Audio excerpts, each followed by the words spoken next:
Assalamualaikum warahmatullahi wabarakatuh. Kembali bersama Mr. Slam Channel. Kesempatan kali ini saya akan mencoba menjelaskan tentang seleksi akademik calon mahasiswa PPG dalam jabatan secara daring berbasis domisili. Panduan ini sudah dikeluarkan atau sudah dirilis oleh Direktorat Jenderal Guru dan Tenaga Kependidikan Kemendikbud Ristek tahun 2022. Bapak Ibu dan rekan-rekan semuanya perlu ketahui bahwa PPG itu ada dua jenis ya, PPG dalam jabatan dan PPG prajabatan. Kalau PPG dalam jabatan itu diperuntukkan bagi Bapak Ibu guru yang sudah mengajar, yang sudah menjadi guru dan akan mengikuti PPG. Sedangkan PPG prajabatan itu diperuntukkan bagi teman-teman mahasiswa yang sudah selesai kuliah dan ingin menjadi seorang guru, maka salah satu syaratnya adalah dengan mengikuti PPG prajabatan. Baik teman-teman, sebelumnya silahkan ikuti pemaparan saya mengenai seleksi akademik calon mahasiswa PPG dalam jabatan secara daring berbasis domisili.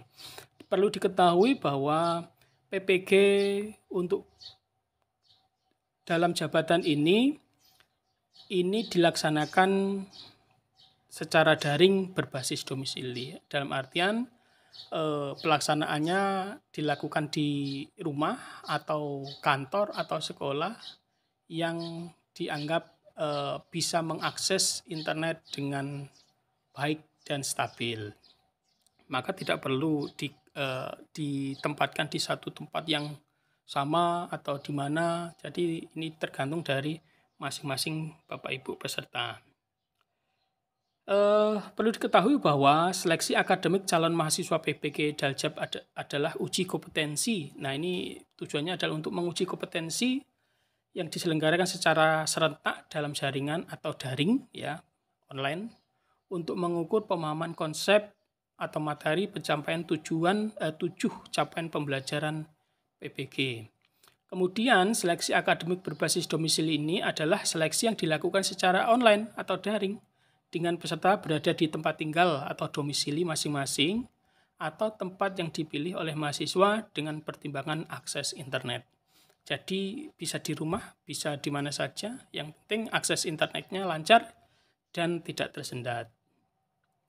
Untuk spesifikasi minimal, perangkat ujian yang harus dipenuhi, yang pertama laptop dengan rincian minimal 10 inch ya layarnya, kemudian minimal juga menggunakan sistem operasi Windows 8 ya, dan minimal juga menggunakan 32 bit minimal. Ini boleh 64 bit juga boleh dengan menggunakan Mac OS-nya versi 10. Kemudian memiliki minimal 2 GB RAM.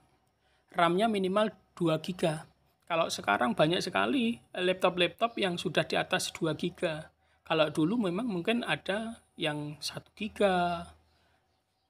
Ini kalau digunakan untuk pelatihan seperti ini nanti menjadi lemot ya dalam mengakses. Jadi minimal 2 GB dan memiliki storage ya, ruang penyimpanan 10 GB untuk menyimpan video-video dan lain sebagainya, minimal 10 GB storage-nya. Kemudian mempunyai audio yang berfungsi dengan baik, misalnya mikrofonnya, kemudian speakernya ini aktif, dalam artian berfungsi dengan baik. Kemudian memiliki baterai yang minimal bisa di-charger, dalam artian ketika baterainya habis bisa di-charger. Ada yang mungkin masing-masing laptop itu relatif ya, ada yang 4 jam, ada yang 3 jam, bahkan ada yang 2 jam atau 1 jam, bahkan ada yang 5 menit selesai habis, karena memang tergantung dari masing-masing keadaan baterai laptop masing-masing ya. Kalau baru biasanya lama gitu. Maka disiapkan charger. Kemudian yang kedua, kalau menggunakan handphone, maka harus sudah terpasang aplikasi WhatsApp dan Zoom. Ketika nanti dilaksanakan Zoom meeting atau menggunakan aplikasi Zoom, maka nama harus disesuaikan dengan Zoom-nya. Kemudian penggunaan koneksi internet minimal 10 GB dan stabil, tidak naik turun. Makanya ini agak perlu sedikit dana yang lumayan ya untuk membeli paket ini. Oke, kita selanjutnya kita bahas mengenai peserta. Sebelum mengikuti ujian, peserta menyiapkan laptop dengan spesifikasi yang sudah ditentukan tadi. Peserta menyiapkan handphone yang sudah terpasang dengan Zoom, kemudian mempunyai koneksi internet, kuota minimal 10 GB, kemudian peserta menyiapkan ruangan yang tenang, nyaman, dengan pencahayaan yang cukup. Nah, ini teman-teman harus cari ruangan nih, tempat yang tidak terlalu ramai, tidak bisik, nyaman, kemudian cahayanya masuk. Ketika nanti Bapak Ibu atau teman-teman ini melakukan Zoom atau mungkin nanti menggunakan aplikasi yang lain yang serupa, maka wajah Bapak Ibu kelihatan. Peserta menyediakan meja kursi dengan jarak kurang lebih 2 meter di kamera Zoom. Jaraknya 2 meter menggunakan HP ya. Juga boleh menggunakan laptop, meja, botol gelas air minum transparan, obat-obatan pribadi bila diperlukan, kertas kosong, 1 buah alat tulis, laptop bersih dari kabel lain kecuali kabel charger. Jadi meja itu hanya ada laptop, gelas, mungkin air minum transparan, botol ya, obat-obatan, serta hanya charger. Kalau kopi, susu, ini tidak termasuk di dalamnya. Silahkan aja menyesuaikan. Jangan sampai nanti kena teguran ya oleh pengawas. Karena kadang-kadang kalau tidak disesuai dengan peraturan, aturan yang sudah ditentukan, kadang-kadang kita mendapatkan teguran. Gitu. Kemudian peserta memasang atau menginstal aplikasi Save Exam Browser atau SEB dan file konfigurasi SEB-nya. Nah, aplikasi ini nanti bisa di-download sama teman-teman di laman ppg.kemendikbud.go.id. Nanti di sana ada aplikasinya dan cara menginstalnya. Nanti teman-teman bisa download itu gratis. Kemudian peserta mempersiapkan diri mengikuti ujian sesuai dengan jadwal yang telah ditentukan. Nah, jadwal jangan lupa Bapak Ibu dan teman-teman semuanya, jangan sampai ketukar hari, ketukar tanggal, ketukar jam, ketukar sesi ya. Karena kalau sudah kelewatan dan ketukar, biasanya tidak ada tolerir sih. Dan biasanya langsung didis. Nah, hati-hati. Nah, ini biasanya nanti tergantung dari masing-masing pengawas kebijakan. Kalau misal kebijakan kalau pengawasnya saklek ya sudah, berarti tidak ada toleransi. Kemudian selama pelaksanaan, peserta mengikuti instruksi arahan dari pengawas dalam proses verifikasi selama pelaksanaan ujian. Proses verifikasi data, ruang, dan kepengawasan dilakukan dengan menggunakan aplikasi Zoom. Makanya Bapak Ibu, teman-teman semuanya, HP silahkan diinstal aplikasi Zoom, kemudian laptop juga menggunakan aplikasi Zoom kalau nanti digunakan. Kemudian yang selanjutnya peserta menyetujui fakta integritas. Nah, jadi teman-teman yang akan mengikuti seleksi akademik ya, PPG dalam jabatan ini nanti membuat surat atau fakta integritas yang bentuk dan modelnya nanti saya bagikan di sini, dalam artian nanti saya share di sini. Kemudian peserta mengerjakan ujian secara mandiri dan tidak dibantu oleh orang lain.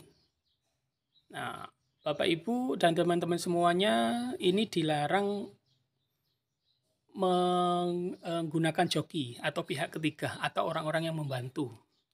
Karena kenapa? Karena nanti akan kelihatan. Karena ini hubungannya nanti dengan yang poin D ya. Selama mengerjakan ujian, peserta menghadap ke layar monitor dengan menampakkan 100% wajah pada laptop. Nah ini.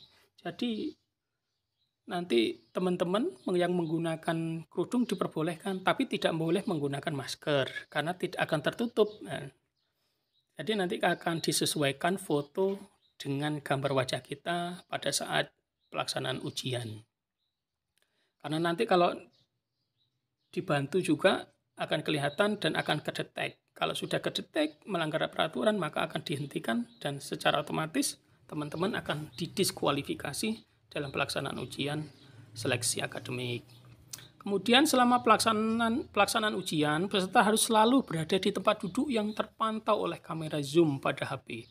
Nah, ini teman-teman selama pelaksanaan ujian seleksi akademik, ini tidak boleh pergi kemana-mana. Stay tune, stay on, harus tetap duduk yang terpantau oleh kamera Zoom pada HP atau pada laptop.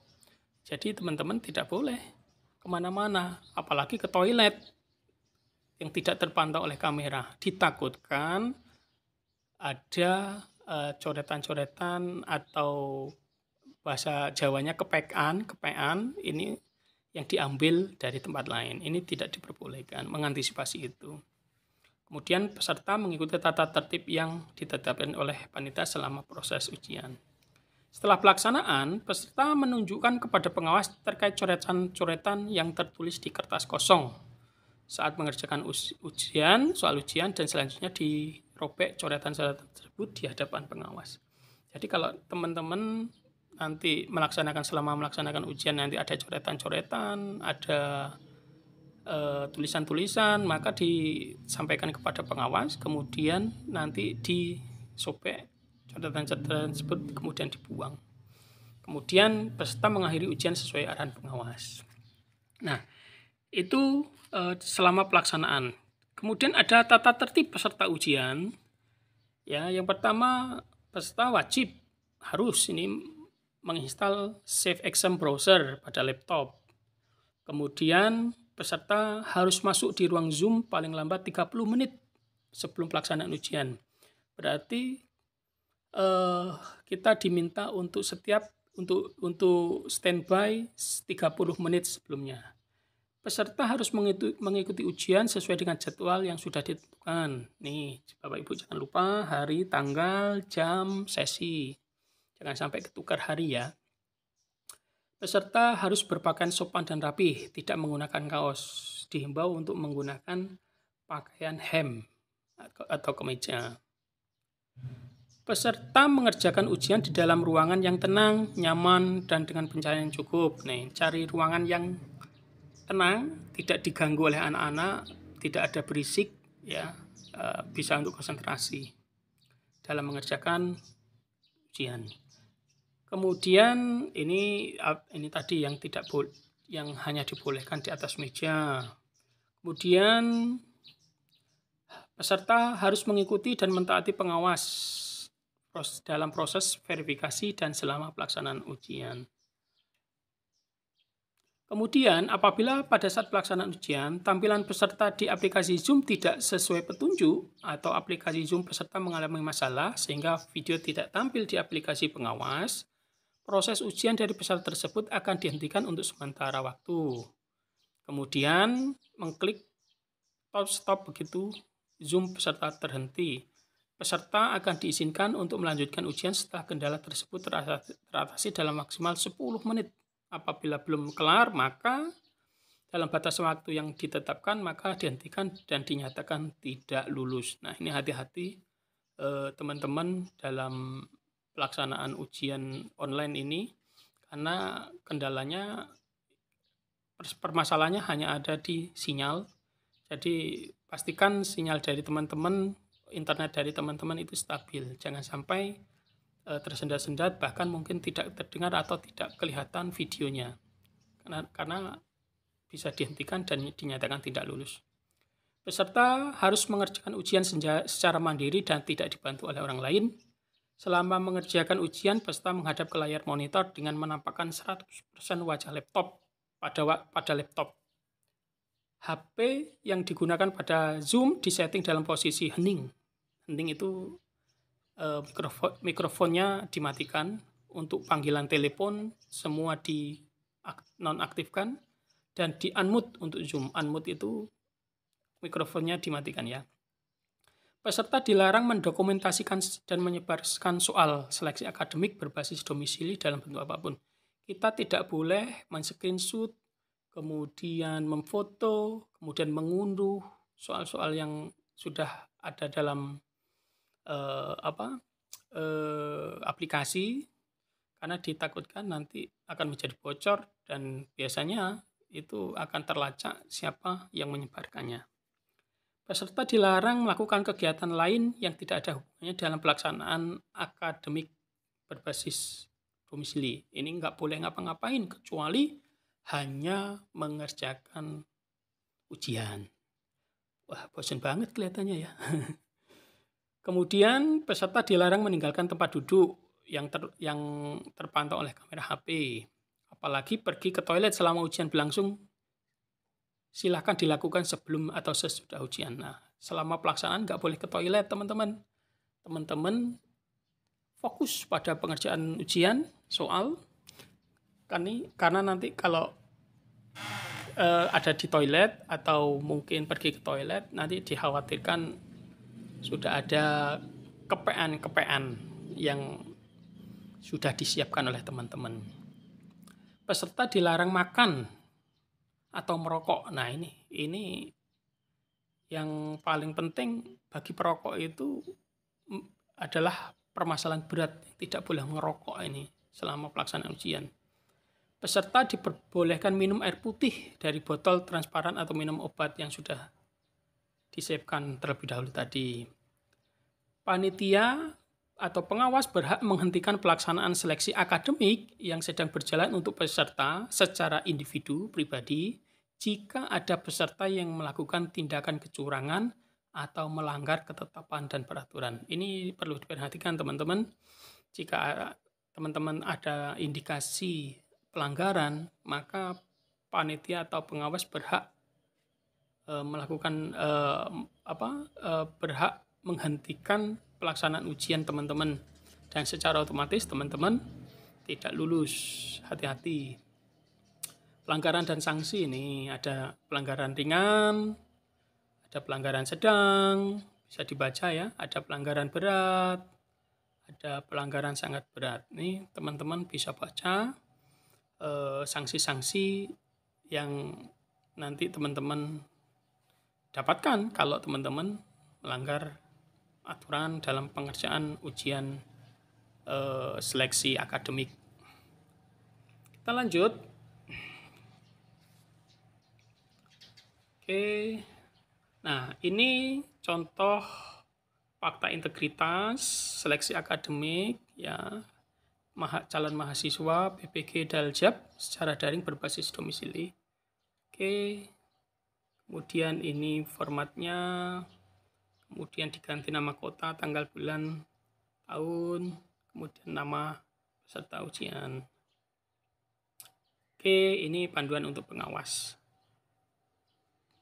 Kemudian teman-teman, ini ada surat edaran yang tertanggal 1 April dari Direktorat Jenderal Guru dan Tenaga Kependidikan Kemendikbudristek Dikti mengenai informasi persiapan dan pelaksanaan seleksi akademik PPG dalam jabatan tahun 2022. Yang perlu digarisbawahi, yang pertama, seleksi akademik akan dilaksanakan secara daring berbasis domisili tanggal 9 sampai tanggal 24 April 2022. Nah, ini nanti tergantung dari teman-teman dapatnya tanggal berapa. Kemudian panduan dan kisi-kisi seleksi akademik dapat diunduh di laman ppg.kemendikbud.go.id mulai tanggal 2 April.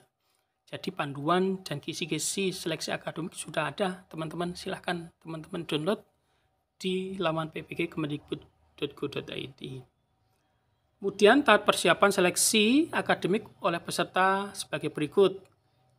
Yang A, instalasi aplikasi terseleksi akademik secara mandiri mulai tanggal 2.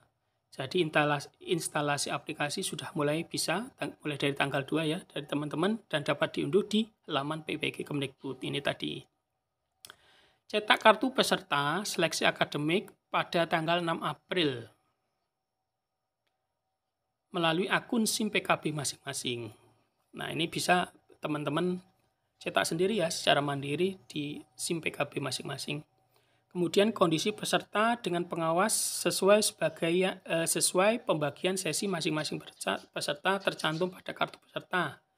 Nah, ini nanti teman-teman masuk sesi keberapa, tanggal berapa, ini sudah ada dan tercantum pada kartu peserta yang teman-teman cetak dari SIM PKB tersebut. Kemudian juga ada uji coba seleksi akademik, nanti jadwal ditampilkan ya teman-teman. Kemudian Oke, lanjutlah. Oke, ini jadwal pelaksanaan persiapan dan pelaksanaan seleksi akademik. Yang pertama ini koordinasi peserta dengan pengawas melalui grup WhatsApp. Perlu diketahui teman-teman, Bapak Ibu, bahwa grup WhatsApp ini Bapak Ibu wajib sudah masuk ke dalam grup WhatsApp ini minimal 2 hari sebelum hari pelaksanaan. Ya, minimal 2 hari sebelum hari pelaksanaan ujian. Kemudian ini koordinasi ini ada periode 1 sampai 5, ini ada tanggal 7 sampai tanggal 21. Kemudian uji coba aplikasi oleh peserta dari jam 8 sampai jam 4 sore, ini dibagi 4 sesi. Ini periode 1 sampai jam 8 tanggal 8 April sampai periode 5 ini tanggal 22 April. Sedangkan pelaksanaan yang sebenarnya pelaksanaan ujian seleksi akademik ini dimulai tanggal 9 ini sampai periode 5 tanggal 24. Perlu teman-teman ketahui bahwa pelaksanaan seleksi akademik ini masing-masing 2 hari. Jadi tinggal nanti Bapak Ibu masuk ke periode berapa, kemudian sesi keberapa, ini sudah ada jadwalnya. Tinggal Bapak Ibu nanti menyesuaikan dengan di aplikasi. Oke, mungkin itu saja Bapak Ibu, teman-teman semua yang bisa dijelaskan mengenai panduan seleksi PPG, seleksi akademik PPG dalam jabatan 2022.